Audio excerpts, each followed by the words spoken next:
Salvem, queridos plantoides e colecionadores. Estou aqui dando uma organização geral na estufa vertical. Como a gente bem sabe, você que tem utilizado recursos indoor, né, como esses aqui, as plantas continuam crescendo a todo vapor, mesmo supostamente num clima menos favorável. Então, por exemplo, esse Red Crystallinum Thai aqui, ó, pegou as pontinhas na lâmpada, no caso aqui ele queimou. Tem indivíduos que não queimam, outros queimam, né? E aí eu me deparei com um carinha aqui que está bem interessante. Anthurium dorayaki x luxurians. Um exemplo bem claro aí. Tenho visto uma turma no cultivo indoor, uma nova geração de colecionadores aí utilizando recursos diversos, criativos aí para simular a estufa úmida, né? E vejam só como mesmo no período aqui a gente está com um franco desenvolvimento. E olha que surpresa, né? Encontrei uma inflorescência aqui iniciando a fase feminina, antese feminina, tá com as gotículas aqui, e uma segunda inflorescência em desenvolvimento. Fora essa lâmina foliar aqui, que ela acabou de se formar, tá? Ainda nem está tão rígida. Uma das características marcantes do cultivo indoor, para o novo colecionador que tem um espaço mais compacto, mas que consegue verticalizar suas estufas, como a minha estufa vertical adaptada, o que a gente vai ter de surpresas, boas surpresas, é isso. Um indivíduo com alguma maturidade em seu porte e com funções reprodutivas já ativas aqui, né? Estou bem feliz de ter me deparado aqui. Essa semana foi meio atribulada aí por questões pessoais, familiares. Estou até um pouco atrasado com os conteúdos em geral. A publicação deste episódio vai sair um pouco atrasado. E estou aproveitando para trazer essa organização e esses destaques do cultivo indoor, tá? Então esse cara aqui, dentro da estufa vertical adaptada, teve seu crescimento contínuo, mesmo nesse período aqui de inverno. Bem legal. Anthurium Ace of Spades, forma típica.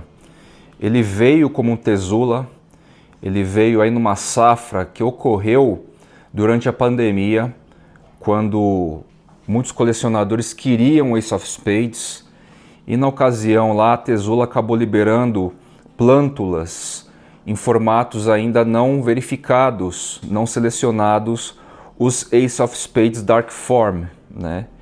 E aí aconteceu deles liberarem assim, e esse cara aqui gerou a forma típica, né? E a semente aqui na ocasião gerou a forma típica, que eu chamo de Anthurium Ace of Spades Hawaii, só para a gente identificar. A gente consegue ver em alguns Instagrams de colecionadores havaianos ou colecionadores que moram no Havaí, e esse seria o morfotipo, né? A forma desse cara.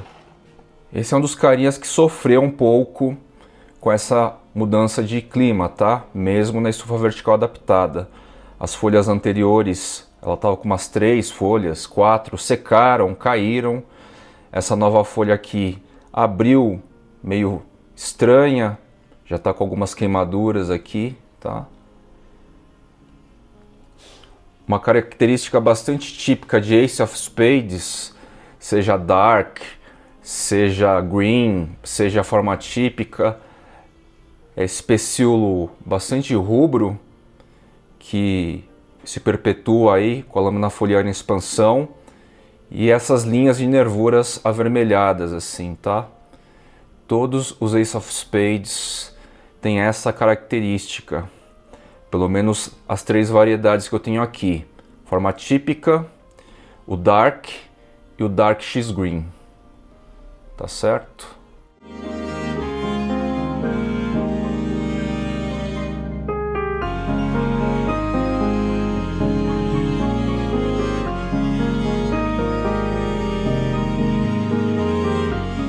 Um colecionador perguntou para mim o que eu tenho achado aí desses novos Anthuriums híbridos que o mercado tem oferecido. Bom, primeiro que tem alguns Anthuriums híbridos aí, né? Supostamente de Magnificum com cristalino e vice-versa, ou camadas de Magnificum, enfim. E também tem uma cultura de tecido potencial aí dos clássicos, Veitch, Vitarifolium e o Araucoianum. Acredito que sejam esses três aí, tá? Sobre os Anthuriums híbridos, a iniciativa em si é super interessante. Produtoras grandes apostando, mesmo que de maneira tímida, em aráceas, no caso Anthuriums, é muito legal. Isso aí ajuda a promover, né? Isso ajuda a disseminar o gênero aí para novas pessoas, né? Colecionadores ou não, né? A gente já viu esse movimento com produção de Clarinervium, agora tem esses Anthuriums híbridos de Magnificum / Cristalinum, e ao mesmo tempo aí a gente tem supostamente cultura de tecido desses clássicos, Veitch, Araucoianum, Vitarifolium. Clonar esses clássicos é meio que de senso comum. Em qual sentido? São os Anthuriums mais reputados em termos históricos aí entre os colecionadores, né? Então nada mais natural do que seguir essa corrente, né? Uma nova geração aí conhece já a Veitch, conhece o Araucoianum, conhece o Vitarifolium, são plantas atrativas com as suas devidas características e tal. Então acho super legal porque também faz parte aí dessa semente plantada a partir do movimento da Urban Jungle e da pandemia. Numa escala talvez menor, para um grupo menor de pessoas a princípio, segue mais ou menos o fluxo das orquídeas, né? A gente vai ter orquídea em supermercado, que se agrupam, sei lá, 20, 30 variedades, 40 variedades, e depois a gente tem uma variedade de espécies e híbridos aí, numa escala, numa gradação aí diferente, para perfis de colecionadores diferentes também. Então esses híbridos de Magnificum lançados este ano vão dando aí forma para este circuito aqui, para a gente de repente começar a chegar nessas breeds, né? Nessas especialidades aqui, né? A gente nota aqui umas nervuras aleatórias diferentes, né? A gente nota o desenho em si, ele é mais contrastante, os desenhos das nervuras eles são mais contrastantes. Aqui no centro do pecíolo a gente começa a notar as nervuras borrarem, tá? Presença de antocianina que dá esses tons rosáceos, rosados, avermelhados. Vi um ou outro indivíduo já muito interessante, apontando aqui para breeds decanas como essa, tá? Mas não sei se foram liberadas para público. O que eu realmente vi para público ainda está no ensaio, está interessante, está bonito, mas está no ensaio, né? É algo novo, né?